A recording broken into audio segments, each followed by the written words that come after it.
മലിനീകരണം നിയന്ത്രിക്കാൻ കൃത്രിമ മഴ പെയ്യ്ക്കാൻ ഒരുങ്ങുന്നു ദില്ലിയിൽ. ഇനി ബീഹാറിലെ തെരഞ്ഞെടുപ്പ് ചൂടിലേക്ക്.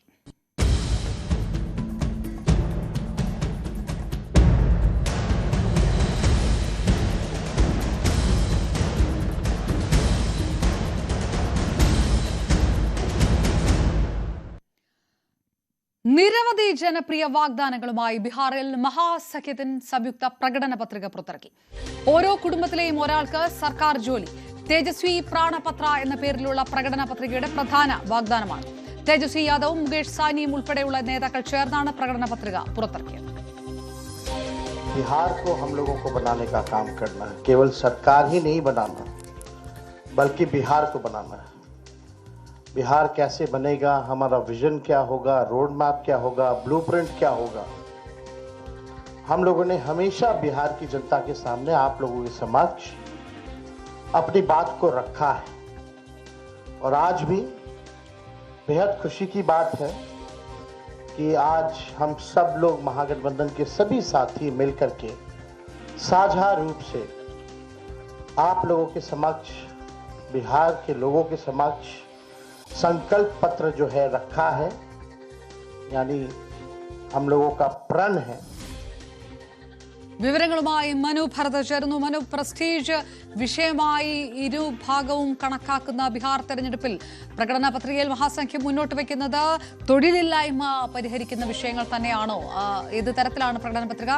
അപ്പുറത്തു നിന്നുള്ള പ്രതികരണങ്ങളൊക്കെ എങ്ങനെയാണ് വരുന്നത്? അപർണ സൂചിപ്പിച്ചതുപോലെ ബീഹാർ കാ തേജസ്വി പ്രാൺ എന്ന പേരിലുള്ള ഈ ഘോഷണാപത്ര അല്ലെങ്കിൽ പത്രം വ്യക്തമാക്കുന്നത് ഒരു ജനപ്രിയ മുഖം തങ്ങളുടെ മുന്നണിക്ക് ഉണ്ട് എന്നതാണ്. അതിൽ ഏറ്റവും സുപ്രധാനമായ ഒരു കാര്യം ഒരു കുടുംബത്തിലെ ഒരാൾക്ക് സർക്കാർ ജോലി നൽകുക എന്നതാണ്. അതിന് അധിക കാലതാമസവുമില്ല. വന്നു കഴിഞ്ഞാൽ 20 ദിവസത്തിനകം ഒരു നിയമ ഭേദഗതി കൊണ്ടുവന്ന് അത്തരത്തിലുള്ള ഒരു നീക്കം, ഒരു കുടുംബത്തിൽ ഒരാൾക്ക് ജോലി കിട്ടുന്നതിനുള്ള, സർക്കാർ ജോലി കിട്ടുന്നതിനുള്ള ഒരു നീക്കം ഉണ്ടാകും എന്ന് വ്യക്തമാക്കുന്നു. അതുപോലെ ആം ആദ്മി പാർട്ടി പലയിടങ്ങളിൽ ഉപയോഗിച്ച് വിജയിച്ച ഒരു തന്ത്രം, വൈദ്യുതി സൗജന്യമായി നൽകുക.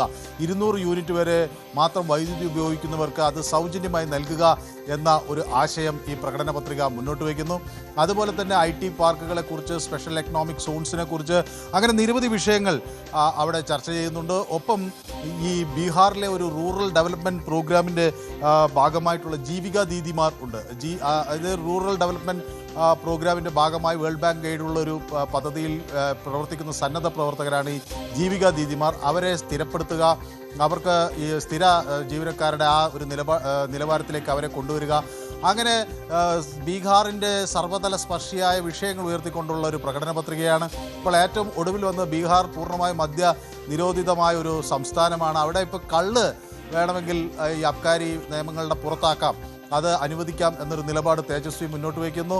വഖഫ് നിയമങ്ങൾ എടുത്ത് കുപ്പത്തൊട്ടിയിലിടും എന്ന പ്രഖ്യാപനം തേജസ്വി മുന്നോട്ട് വയ്ക്കുന്നു. അങ്ങനെ എല്ലാ വിഭാഗങ്ങളെയും, പ്രത്യേകിച്ച് ദളിത്, പിന്നോക്ക, ന്യൂനപക്ഷ വിഭാഗങ്ങളെ കൂട്ടിയോജിപ്പിക്കുന്ന തരത്തിലുള്ള ഒരു ആശയങ്ങൾ മുൻനിർത്തിക്കൊണ്ടാണ് 25 പദ്ധതികളുമായി ബീഹാറിൻ്റെ ഒരു പ്രകടന പത്രിക തേജസ്വി കാ പ്രാൺ എന്ന പേരിൽ പുറത്തിറക്കിയിട്ടുള്ളത്. അപ്പോൾ വരും ദിവസം ഇതിൻ്റെ മറുവിഭാഗം BJPയും അതുപോലെ NDA സഖ്യത്തിലെ നേതാക്കളും ഇതിൻ്റെ പ്രതികരണങ്ങൾ നൽകുന്നതേ ഉള്ളൂ. ഇപ്പോൾ BJP അതിനെ സംബന്ധിച്ചുള്ള പ്രതികരണങ്ങൾ എപ്പോൾ നൽകും എന്ന് എല്ലാവരും ഉറ്റുനോക്കുന്നു.